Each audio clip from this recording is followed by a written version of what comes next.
Let's see what kind of prompt AI can give us this time. So just like last time, I asked ChatGPT for a prompt for a 30-second commercial. What they gave me this time was a product called Aurora Cold Brew, a new premium canned coffee brand marketed towards creative professionals and night owls.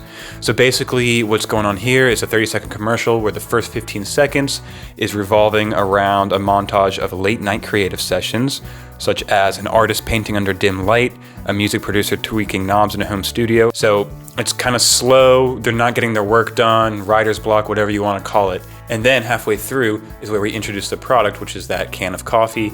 They open it, and then bam, they're inspired, they don't have writer's block, they're able to get all of their work done. So what the challenge here is how do I make the first 15 seconds coincide with that writer's block feeling of I'm not getting anything done, and then in a split second, make it as energetic as possible so that it coincides with what the coffee can do for you.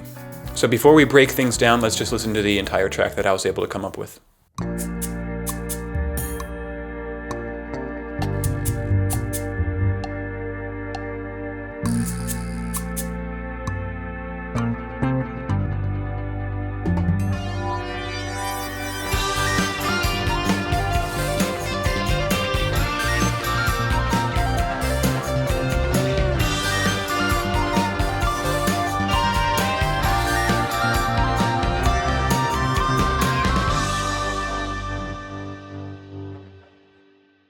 So the first thing I came up was this guitar riff.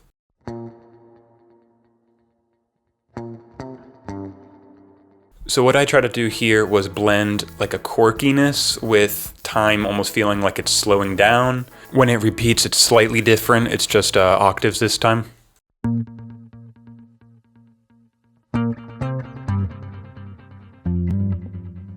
So a very simple melody. It's a little quirky of a melody too, which is very fitting.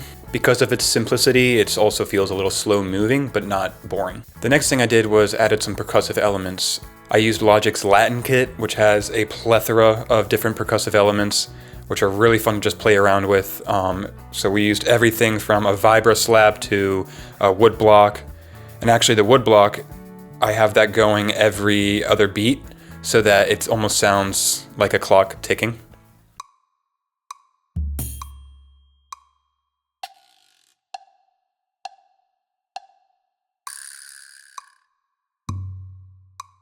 Lastly, for percussion, I just added a simple shaker just to keep the rhythm consistent.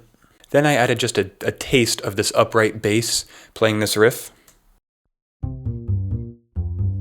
Again, it's just something that fills the space there to make sure that this opening part, while it's dealing with people who are bored, is not boring itself. I think that upright bass, just putting it in there to fill a little bit of an empty space, and the upright bass itself is just a little quirky sounding there.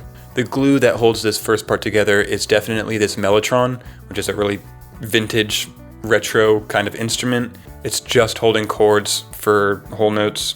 It's doing nothing fancy. It's just existing and letting everything sit on top of it.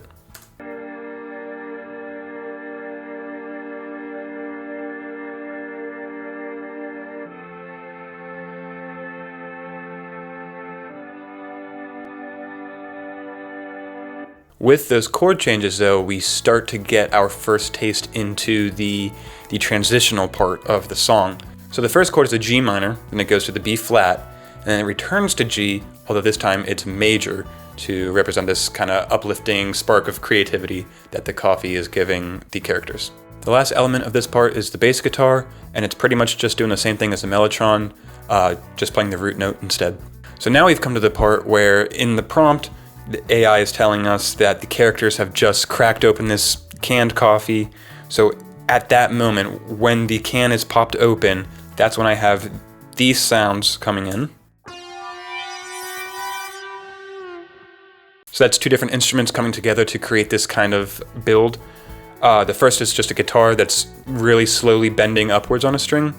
And then the other is a synth that has this filter that's slowly coming off of it. And both of those together create a really nice transition into the next part.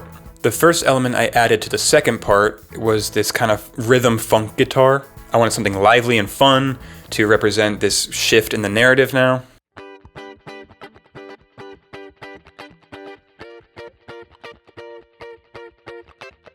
After getting that rhythm guitar down and knowing the chords that I wanted to mess around with, it was time to make a melody. So I created this pretty simple and memorable melody.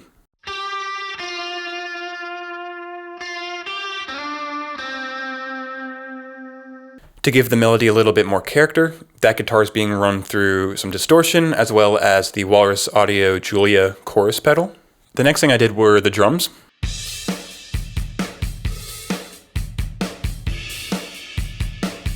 Again, pretty simple but effective, lively drums here that are, hitting a lot of more open hi-hats and hitting crashes. We didn't really have any drums in the first part, we just had those kind of scattered percussive elements from that Latin kit. So just by having this drum kit here is already a step in the right direction in terms of contrast between the two parts. The next instrument I added was another synth. Again, just holding the chords, nothing fancy, just to add some more glue like we did with the Mellotron in the first part.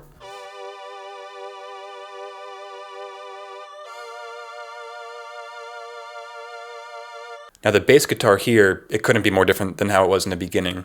Instead of just holding the root, we're now doing root octaves in a really funky, stereotypical way almost.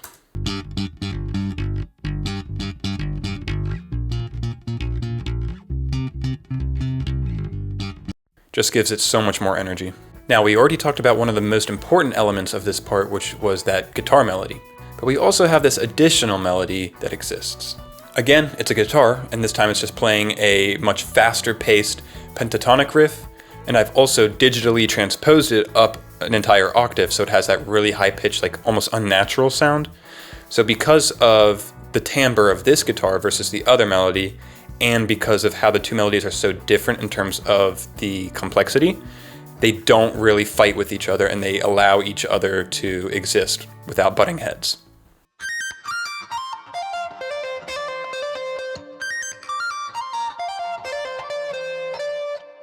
I have two final elements that I added just to fill in some space, as well as to keep the listener engaged. You want to keep adding surprises. You want every 4 bars there should be something new. But here I'm adding a melody/texture with my guitar, and I'm running it through distortion and playing with a slide. So what we get is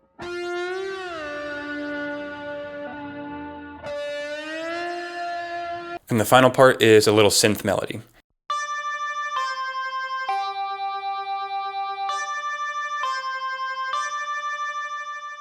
And honestly, by itself, that synth melody and also that slide guitar sound a little off, but within the context of everything, they provide a lot more.